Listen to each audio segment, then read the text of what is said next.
Welcome to River Tales. River Tales is a 30-minute program that will introduce you to fascinating people, take you to interesting places, and inform you on events in your local community.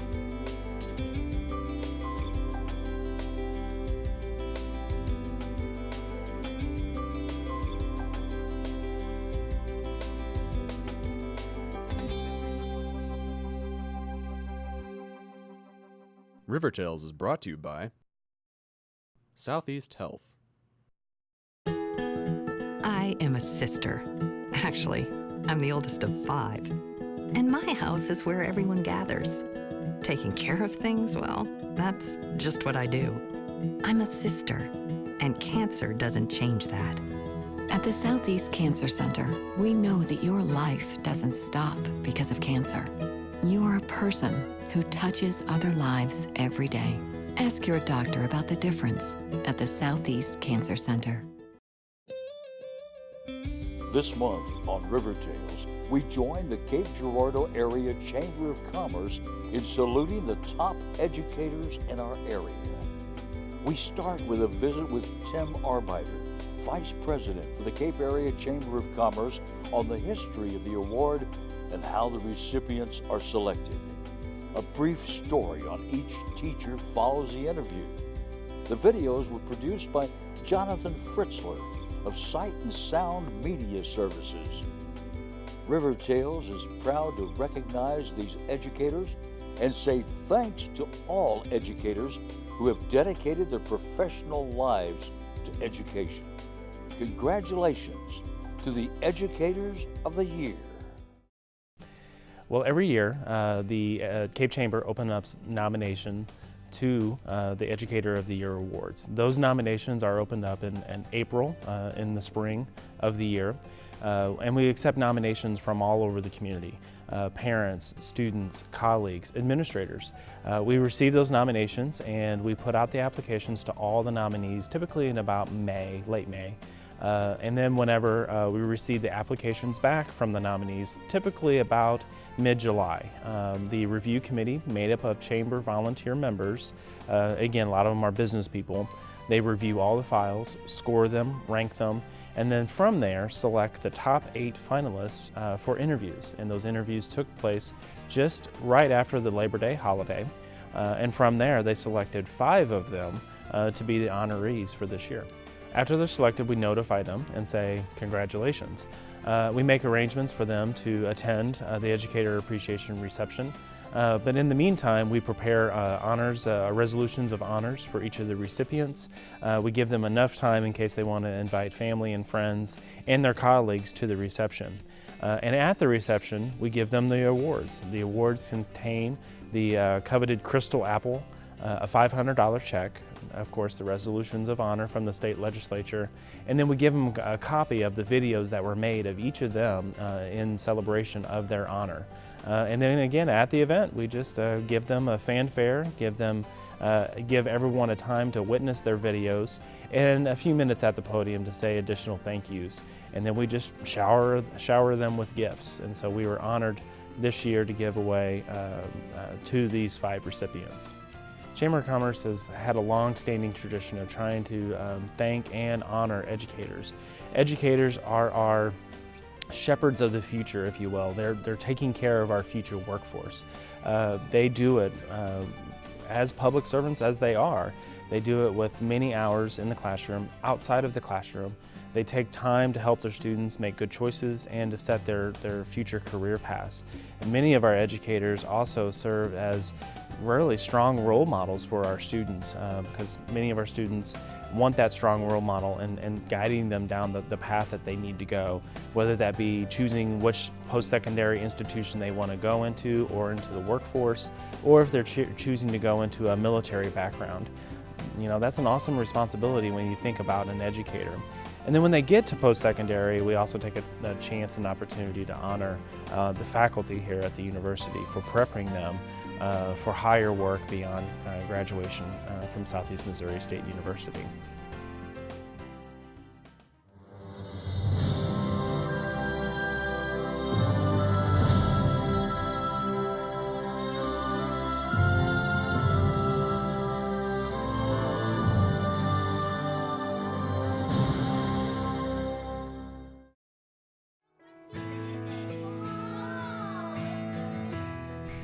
actually had a career prior to teaching. For 10 years, I worked at the university and had the opportunity to visit childcare programs in 20 counties that we worked with in the agency that I worked for. And I traveled in and out of classrooms on a daily basis and worked with teachers on enhancing the quality of the environment in which they were caring for young children, and really became inspired to want to have my own classroom and to teach. About 6 years ago, I decided to go back to school, and I traveled to St. Louis to Webster University and decided to pursue education. I kind of consider a lot of people as a mentor in that I feel like it takes a community to raise a child, and I feel like I had so many support systems in my life that taught me different areas of important things. My grandmother always reminded me to make sure that I had my shirt tucked in and make sure that I had my teeth brushed and that I was going to church, and to make sure that I was presenting myself as a lady. My mother and my father and my stepmom always were very caring and nurturing and taught me the important things in life that you need. I didn't realize I wanted to become a teacher until I had that experience of visiting these classrooms, and I just grew a passion within my heart. And the journey that I had to take to get to become a teacher was a huge mountain to climb. I had a very satisfying career. I had a wonderful career. I had wonderful coworkers. It was a good paying job. And so every day that I come to school, there isn't a day that I feel like, oh, I don't want to be here, because I worked so hard to get where I am today. To be a kindergarten teacher is very adventurous. Every day that you come in, you are approached with new situations that come from the children. It may come from their parents. You have to be on your feet and ready to go. You have to be enthusiastic every day, because you have this power of influence. As a child walks into your classroom, if you don't have a smile on your face, an inviting voice, and a presentable, safe environment for them, then they can't learn what you're trying to teach them. And every day you have some very difficult days as a kindergarten teacher, as an educator in general, but the other days compensate for those difficult days. And I feel like every child was put in my classroom for a purpose. And I know that I have a job to do with them, and that they are life-changing to me as well as I'm life-changing to them. When the students enter my classroom, they are going to enter a classroom that is welcoming, approachable, safe, exciting. There's going to be engagement involved. I use a lot of songs to help them with their learning process through cooperative learning activities. We have a lot of hands-on activities that help them. As a student, I would consider myself a pleaser. I was that person that always wanted to do the right thing. I didn't want to get in trouble or to be called out, and I tried to go above and beyond to just to show that I was trying my best. So the first day is kind of like having a child, where you have a child, you get sent home and you think, oh wow, I have this baby and I don't know what to do with it. It's kind of the same fear whenever you have your first classroom. The first day gets here and all of a sudden you've prepared all of these things, and then you think, oh my gosh, I don't know what to do. You can't experience it until you have that first year of teaching, and then you really have a full understanding of this is what goes on after 3 o'clock, and this is what goes on before 8 a.m. You have the power to influence them to have a wonderful day, even if they came in and it started in a negative way. You have the ability to turn that around and to influence their future with every single student that's in your classroom. So putting aside all of the decor and putting aside all of the mandates, knowing that you have the ability to get them where you need them by the end of the year, and taking it one day at a time and one objective at a time and one situation at a time, you'll be successful.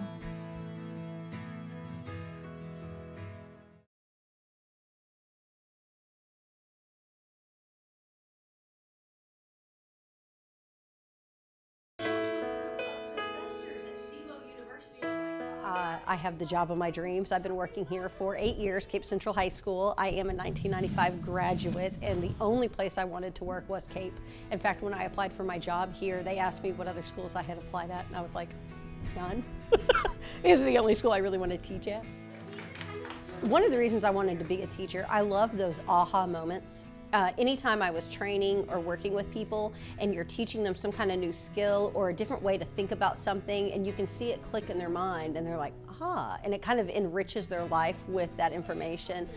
To me, that's almost like a drug. It's addicting. I love to teach, and when people, make those connections in life, that is rewarding. When a kid comes into my room, I want them to see how enthusiastic I am about education, that this isn't just about the skill and drill of a book, that they can actually take what I'm teaching them, apply it to their own life, and for it to enrich them, that when they go home at night and they read a book or watch a movie or they hear the way somebody says something, they start thinking, I learned about that in class, or I learned how to analyze it or look at that in a different way. And that way they start becoming lifelong learners, that they actually start getting addicted to teaching themselves. It's kind of like when I say research and the kids are like, and I'm like, everybody loves research. I said, how many times do you go home and you Google something, in magazines, especially like the girly books, and it was like, do you want to take a quiz on Are You a Good Friend? Everybody signs up for that, and I wanted to teach them that it doesn't always have to be about a grade. It's about gaining that knowledge. The teacher who influenced me the most was Miss Matzak. When I had her in 7th grade, I wasn't the fastest reader in the class, and I was always self-conscious about that, and she was like, but you're a good reader. If you understand everything that you've read, what difference does it make how fast that you go? And I had started writing a book at that time, and one day she asked if she could see it, and she always encouraged me to write. She was never like, well, now this isn't perfect, or maybe you could fix it here. She was like, I think if you can just start doing this, this could open so many doors for you. And she encouraged me the entire way, and I think that's what also made me want to be an English teacher, as I think about her. Every 45 minutes, I have new students who come in, and they have, be it drama or questions or just having fun. This is not a job, like when people say I get burnt out, I don't understand, because every day is new. Even though you may have the same kids, it's always different. That's what I love about it. It's just like one big surprise. Some of the most satisfying memories I have looking back on teaching is the students that I meet and how I get to know them in my classes, how I get to see them interact. And I get the divine pleasure of seeing them through their adolescence, seeing their mistakes. And a lot of times, even after high school, I'll get to see them like when they go to college or they come back home, and to see the people that they have developed into. Looking at some of my classes, I think it's awesome when I have a really diverse class. One year I had Christians and Muslims, an atheist, a pagan. I had all different races, sexual orientation, and they all meshed. It was like one little American melting pot right there, and it worked. And that's what I wanted to show them, that the world could be, that this is how we can all be different and coexist and learn together. And so that's one of my favorite memories that I have. One of the biggest misconceptions I had, I would like go home and I would create all these like lesson plans, and I'd be like, this is brilliant, it's awesome, and I've got them, aligned with state standards and this, and I'm like, the kids are gonna love it and they're gonna have fun. So I would come in and I'd deliver it to my class, and the kids are like, staring at me like, is she serious? This is boring, or I don't get it. And I'd be like, oh. So it kind of took an adjustment period, that not everything that I'm creating, the whole class is going to be like, yay, education, I'm so excited. And so that took some adjusting.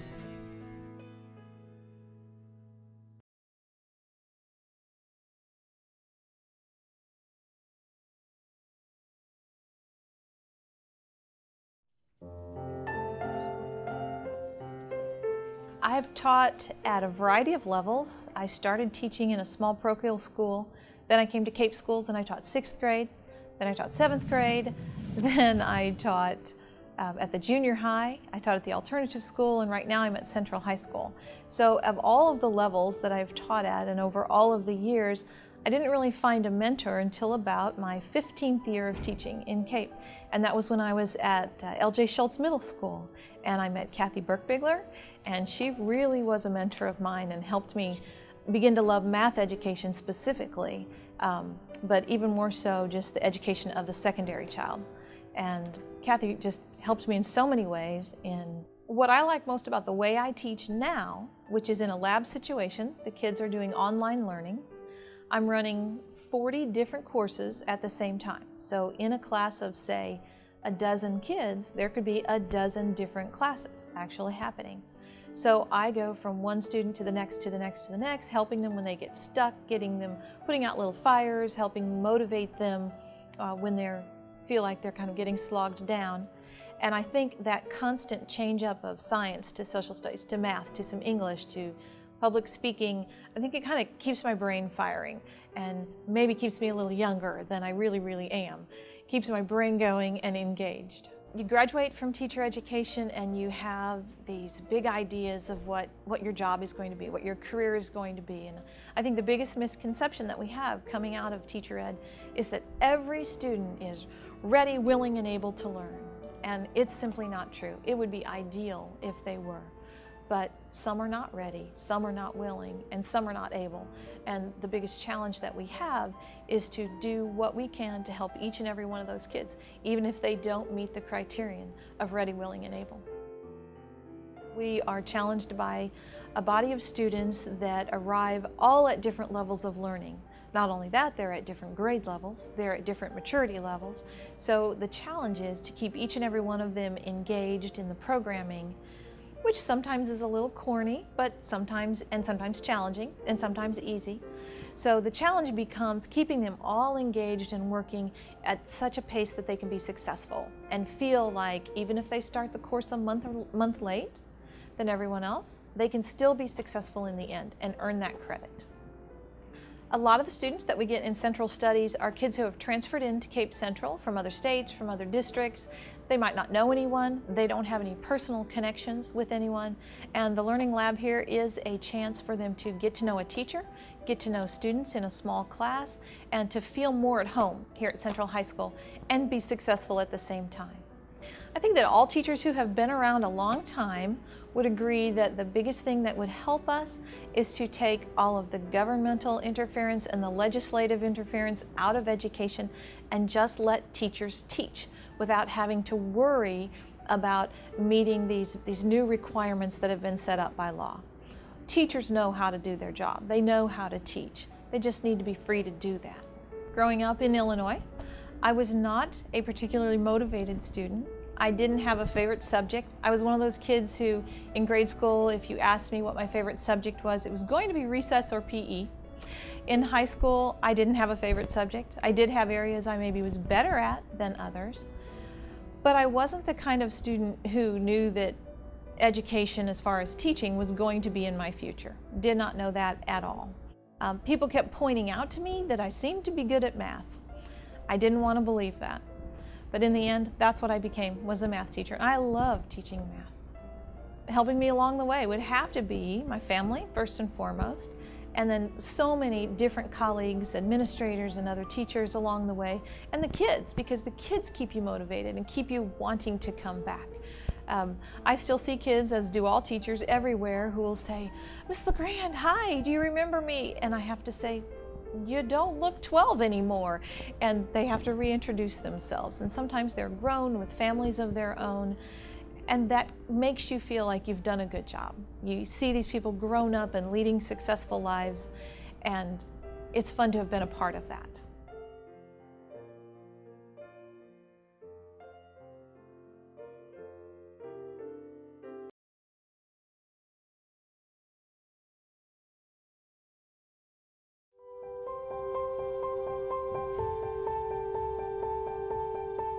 I'm from Columbia, South Carolina. I lived most of my life in South Carolina. I went to University of South Carolina. I did my master's and PhD there, and I really always loved the East Coast, and certainly East Coast living. I lived most of my life no more than about an hour from the beach. But it was really intriguing when I got the offer to come here to Cape Girardeau. I came here as an economics professor in 1999, and I've been here ever since. Mainly in the last few years, I've been teaching strategic management. And strategic management in our business curriculum is basically the capstone course. Really, the most adventurous part of my job is the fact that I get to work with these students. Some of them who have an idea what they want to do, some of them who maybe don't quite have as much of an idea, some of them who have some confidence in themselves, some of them who maybe don't have as much, but to be able to work with them and to, really to help them to understand that, as long as they're willing to work hard, there's all kind of things that they can do that is really, incredible. And near the end of my MBA curriculum, I needed an elective. And for what kind of fit with me because I was working at the time and so forth, it was an economics course that actually fit into my schedule. But it was a PhD level economics course, and I was just a master's MBA student. Now, I did have the economics background from undergrad because that was my undergraduate major, economics.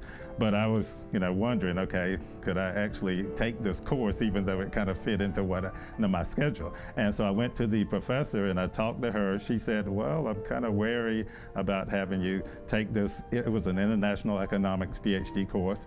She said that I'm kind of wary about you taking this course because you hadn't had the basic theory at the PhD level, but if you're willing to take the course and try it, then I'll let you in the class. So, that was kind of a challenge, in the respect that, okay, she's gonna let me be able to do this. So I probably worked harder than I have for any other course in my life. I went and read books and read background and so forth like that.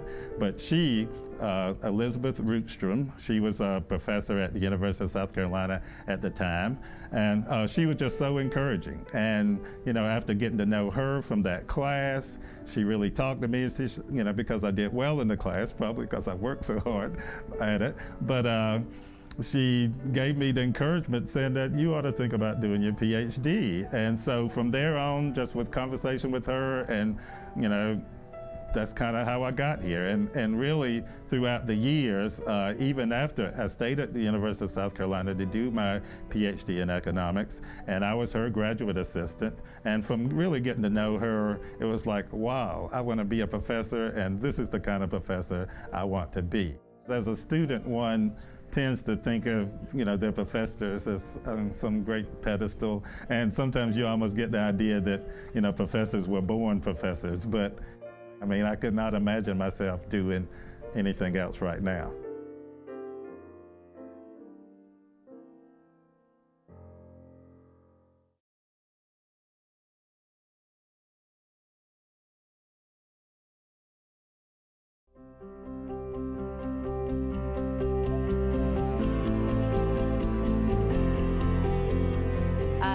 I think as a teacher, teachers truly all we want to do is teach our kids. That's what we want to do. That's why we became teachers. I was not the huge academic kid. I was, any sport we had, I played it. Would have rather been outside than in a classroom on any, if someone would have asked me a choice to be reading a book or bouncing a basketball, I'd have been bouncing a basketball. I grew up in Southeast Missouri and was from a teaching family.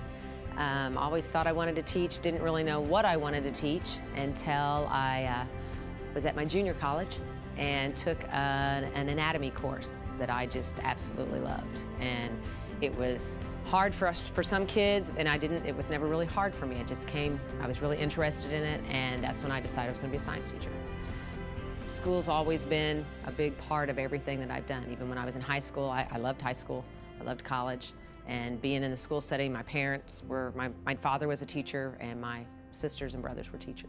My parents are my biggest, made the most difference in my life. They are wonderful people and have made me not only just wanting to be a teacher, but just accountability, strong-willed, just go after what you want, be assertive in what that's the kind of family I grew up in. Be accountable for yourself and go after your dreams, and those are the kind of parents I had. Like we're doing forensic science right now, the kids are, but it's really tied back to our learning how to use a microscope, but the kids don't even realize that they're practicing the skill that I need them to master is be able to use a microscope well and understand the different types of microscopes and what they're used for.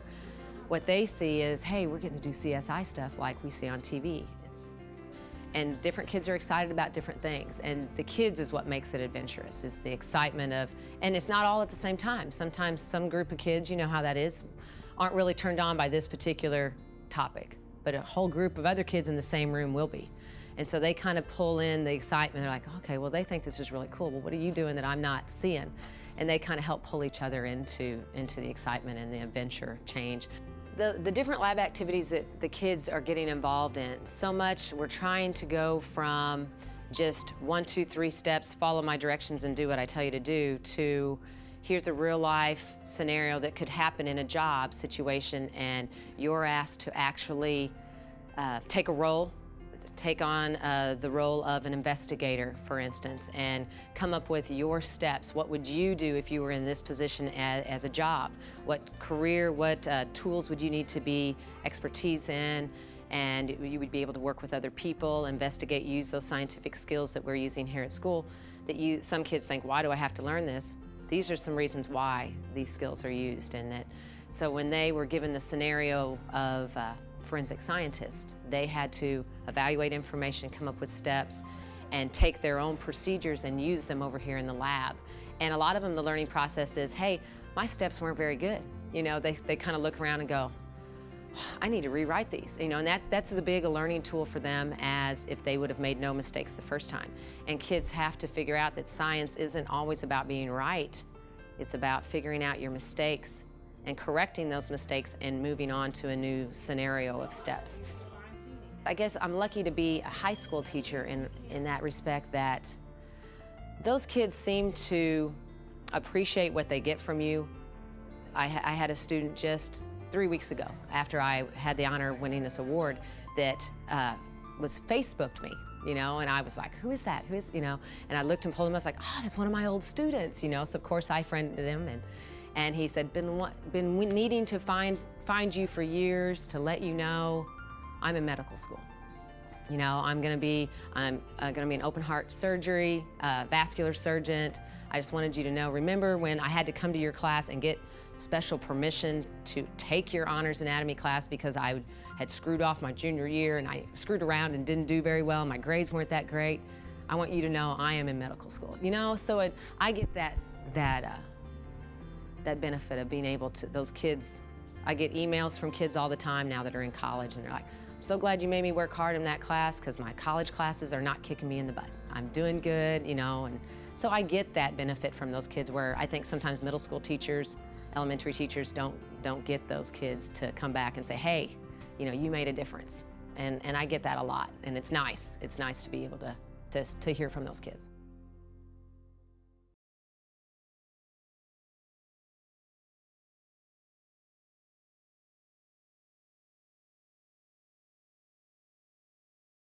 Southeast Health and Cardiovascular Consultants, a team with a passion for patient care, delivering world-class cardiac services to the region and bringing you more experience with the largest cardiology group in Southeast Missouri and over 75 years of combined experience. More convenience with the new Southeast Cardiac Imaging, providing the latest in diagnostics. When it comes to cardiac care in the region, there is a difference. I think the level of care here is as good as you're going to get anywhere. There are many benefits that patients will see with the teaming up of Southeast Health. Our goal is to streamline healthcare delivery to patients, delivering the best quality of care in the most timely manner. Being able to team up with Southeast Health allows us to focus on the patient and not necessarily the system itself. If you're ready to experience the difference, call today for more information and your personal referral.